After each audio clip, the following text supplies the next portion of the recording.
Hello दोस्तों, आज हम आपको सुनाएंगे माँ गंगा की कथा। अगर आप हमारे चैनल पर नए हैं तो प्लीज हमारे चैनल को लाइक करें, सब्सक्राइब करें और शेयर करें। बहुत समय पहले की बात है। देवताओं और असुरों के बीच युद्ध हो रहा था।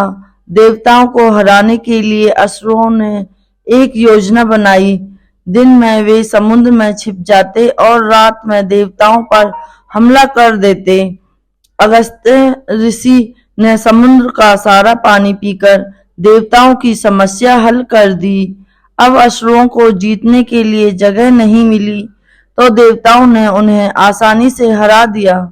इसके बाद देवताओं ने अगस्त्य से समुद्र का पानी वापस करने को कहा।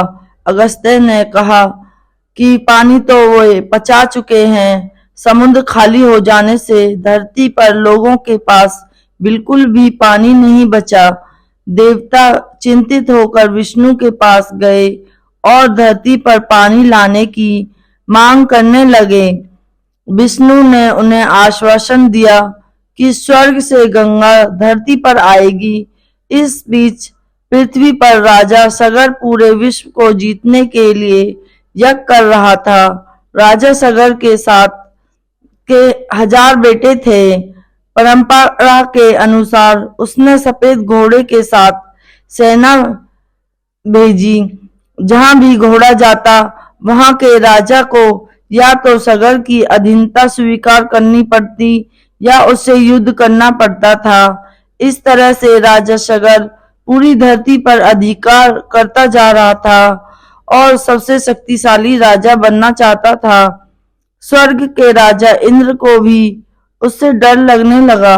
सगर को रोकने के लिए इंद्र ने उसके घोड़े को कपिल ऋषि के आश्रम में छिपा दिया। सगर ने अपने बेटों को घोड़े की तलाश में भेजा। कपिल ऋषि उस समय ध्यान कर रहे थे। उनका ध्यान भंग हुआ तो वह क्रोधित हो गए। अपने नेत्रों से ही उन्होंने सगर के सारे बेटों को भस्म कर दिया। सगर बहुत दुखी हुआ। वह अपने बेटों की आत्माओं की मुक्ति चाहता था जो केवल गंगा जल से ही संभव थी। गंगा को धरती पर लाना जरूरी हो गया था। राजा सगर ने ब्रह्मा को प्रसन्न करने के लिए कठोर तपस्या की, लेकिन तपस्या पूरी होने से पहले ही उसकी मृत्यु हो गई। उसके पोते ने तपस्या जारी रखी। इस तरह पीढ़ी दर पीढ़ी सगर के वंशज तपस्या करते रहे। सगर की 7वीं पीढ़ी के वंशज भगीरथ आखिरकार ब्रह्मा को प्रसन्न करने में सफल रहे। ब्रह्मा ने उनकी इच्छा पूरी की और गंगा से कहा कि वह धरती पर जाकर बहें। गंगा स्वर्ग छोड़कर धरती पर नहीं जाना चाहती थी। उसने धमकी दी कि वह अपनी धारा से धरती पर सारे जीव जंतुओं का नाश कर देगी। गंगा के तेज प्रवाह को संभालने की क्षमता सिर्फ शिव जी की मजबूत जटाओं में ही थी। भगीरथ ने शिव से सहायता मांगी। शिव ने अपनी जटा खोल दी और पूरे आकाश को ढक लिया। जब गंगा स्वर्ग से उतरकर नीचे आने लगी तो शिव ने अपनी जटाओं में उसके सारे जल को रोक लिया और जटाएं बांध ली। गंगा शिव जी की जटाओं से बहुत सारी छोटी छोटी धाराओं के रूप में बह निकली। भगीरथ के साथ चलते चलते वह उस जगह पहुंच गई जहां पर उनके पूर्वजों की अस्थियां पड़ी थी। इस बीच एक और गड़बड़ हो गई। गंगा के भाव में जाहू ऋषि के का आश्रम भी बह गया। जाहू उस समय यज्ञ कर रहे थे।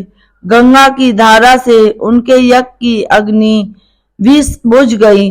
गुस्से में आकर जाहू ने समूची गंगा को ही पी लिया। हालांकि जब उन्हें पता चला कि लंबी तपस्या के बाद गंगा को धरती पर लाया गया है तो वह उसे छोड़ने पर सहमत हो गए। उन्होंने अपनी बाईं जंघा काट दी जिससे गंगा फिर से बहने लगी। गंगा का नाम तभी से जाह्नवी भी पड़ गया जिसका अर्थ है जाहू की बेटी होता है। गंगा बहती गई और उसने भगीरथ के पूर्व